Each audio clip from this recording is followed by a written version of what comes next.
నమస్తే అండి. నమస్తే శ్రవంత్ గారు. నమస్తే. నమస్తే.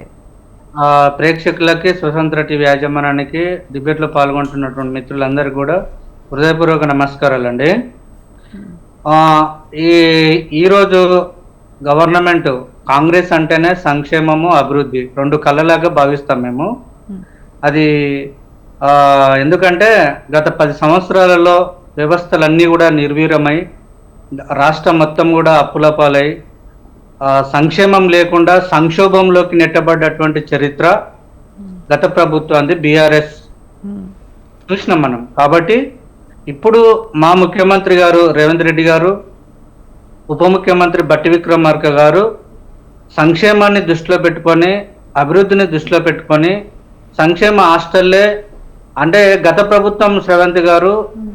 విద్యా వ్యవస్థను, నిరుద్యోగ వ్యవస్థని, రైతులని, మహిళలని, వివిధ సామాజిక వర్గాలను ఎట్లా మోసం చేసిరు, ఎట్లా నెగ్లెక్ట్ చేసిరు అనేది మన కళ్ళారా చూసినాం. కాబట్టి మేము దాని మరిపించే విధంగా మేము కొత్తగా బడ్జెట్ కేటాయించి సంక్షేమానికే, రైతాంగానికి, తర్వాత ఈ సాంఘిక సంక్షేమ హాస్టళ్లు బాగుపరచడానికి, విద్యా వ్యవస్థను పటిష్టం చేయడానికి గత ప్రభుత్వం అనుకునేది వ్యవసాయాన్ని ఎంత అంటే వ్యవసాయం అనేది దండుగా, ఇది పండుగ కాదు అన్నట్టు భావించినప్పుడు ఈ విద్యా వ్యవస్థను కూడా నిర్వీర్యం చేసి దాదాపుగా సగానికి పైగా ఒక 60% హాస్టల్స్ అన్నీ కూడా గత ప్రభుత్వము రెంటెడ్ బిల్డింగ్లలో పెట్టి రెంట్ కట్టకుండా మా ప్రభుత్వం వచ్చినాక తాళాలు వేసినటువంటి పరిస్థితి మన కళ్ళ ముందర చూసినాం కదా.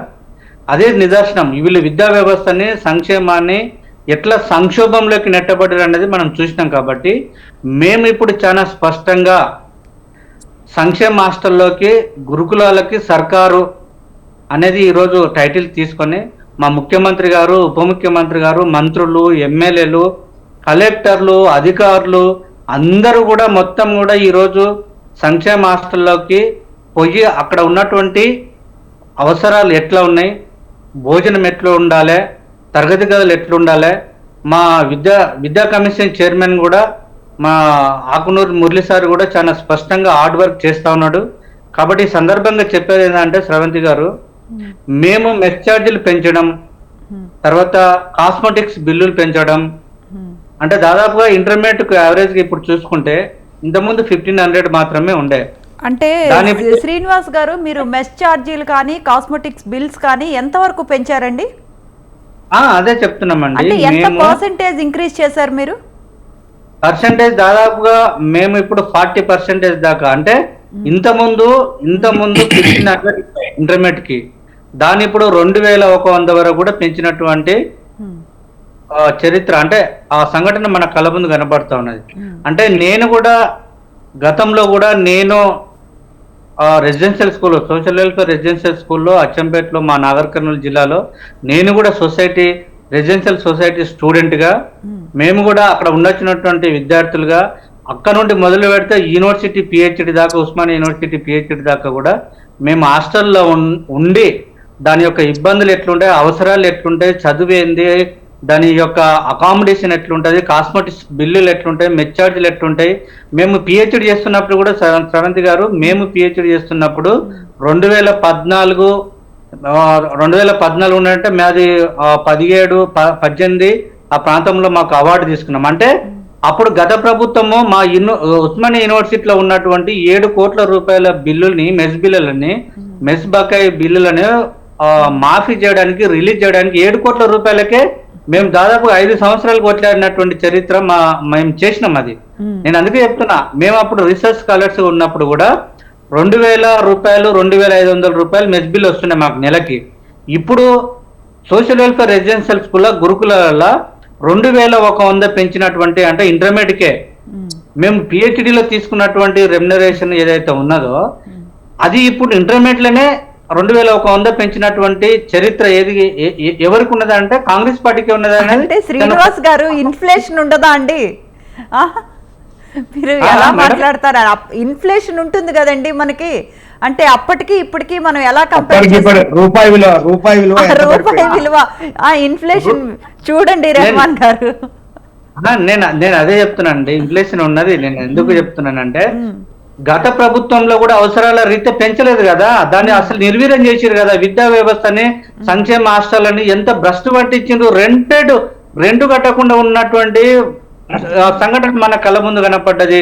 తాళలేసిన చరిత్ర మొన్నటికి మొన్న చూసినాం కదా. అంటే అంటే కేసీఆర్ గారికి కానీ ఆ గత ప్రభుత్వానికి కానీ హాస్టల్స్ మీద, విద్యా వ్యవస్థ మీద, ఎక్స్పెషల్లీ రెసిడెన్షియల్స్ మీద ఎట్లాంటి దుర్మార్గమైన ఆలోచన అంటే కేజీ టు పీజీ వరకు, పిహెచ్డి వరకు తెలంగాణ రాష్ట్రంలో మనం కొట్లాడిందే తెలంగాణ రాష్ట్రము నీళ్లు నిధులు నియామకాల కొరకు. నియామకాలు లేకుండే ఆ సంక్షేమ హాస్టల్లో కూడా 60% రేవంత్ గారు 60% 100కి 60 స్కూల్స్ మొత్తం కూడా రెంటెడ్ బిల్డింగ్లే ఇప్పటికీ. అందుకే దాన్ని దృష్టిలో పెట్టుకొని మేమేం చేసినాం, ఇప్పుడు 5,000 కోట్ల రూపాయలు రేవంత్ గారు 5,000 కోట్ల రూపాయలు మా ఆర్థిక శాఖ మంత్రి, ఉప ముఖ్యమంత్రి గారు మొన్న బడ్జెట్ స్పష్టంగా కేటాయించి 5,000 కోట్ల రూపాయలు విద్యా వ్యవస్థకి, especially young India integrated residential schools కి 20 నుండి 25 ఎకరాలలో ఒక్కొక్క స్కూల్కి 200 కోట్ల పైచీలకు దాదాపుగా. అంటే మేము విద్యా వ్యవస్థకు ఎంత ఇంపార్టెన్స్ ఇస్తున్నామో అది పెట్టుబడిగా భావిస్తున్నామో. అంటే విద్యా వ్యవస్థ ఏ రాష్ట్రం కానీ ఏ దేశం కానీ మౌలిక రంగాలలో ఉన్నటువంటి విద్య, వైద్యం, రవాణా లాంటి మౌలిక రంగాలను నెగ్లెక్ట్ చేస్తే ఆ రాష్ట్రం కానీ ఆ దేశం కానీ నెక్స్ట్ ఆ దేశంలో ఉన్నటువంటి యువత కానీ భవిష్యత్తు నిర్వీర్యమయ్యేటువంటి పరిస్థితి ఉన్నది. కాబట్టి గతంలో వ్యవసాయాన్ని నిర్వీర్యం చేసిరు, విద్యా వ్యవస్థ నిర్వీర్యం చేసిరు, తర్వాత వైద్య రంగాన్ని కూడా నిర్వీర్యం చేసిరు, నిరుద్యోగ వ్యవస్థను పెంచి పోషించరు.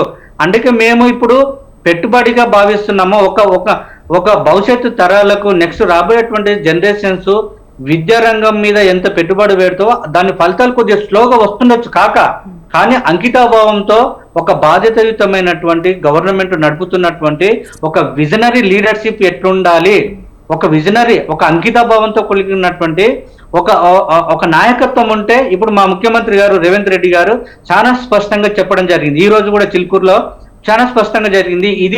ఇది దండుగా కాదు, విద్యా వ్యవస్థకు పెట్టుబడిగా భావించి రాబోయే తరాలకు విద్యను అందిస్తే ఆటోమేటిక్ గా రాష్ట్రం గానీ దేశం గానీ ఆ యువత అన్నటువంటి స్కిల్స్ అంటే మన దురదృష్టం ఏంది శ్రవంత్ గారు అంటే ఈ దేశంలో విద్యా వ్యవస్థ ఒక మూకుమ్మడి గుడ్డితనంగా, ఒక బట్టి పట్టే విధంగా ఒక థియరిటికల్ విద్యా వ్యవస్థలోనే ఇప్పటికీ ఉన్నాము.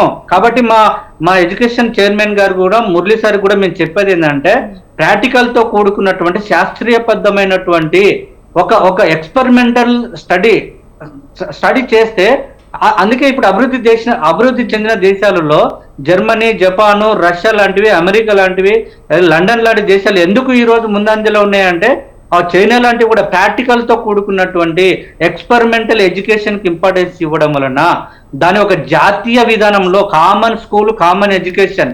అందుకనే ఇప్పుడు కామన్ మెన్ తీసుకొచ్చినాం. ఈ రోజు కామన్ మెన్ తీసుకొచ్చి కామన్ మెను అంటున్నాం.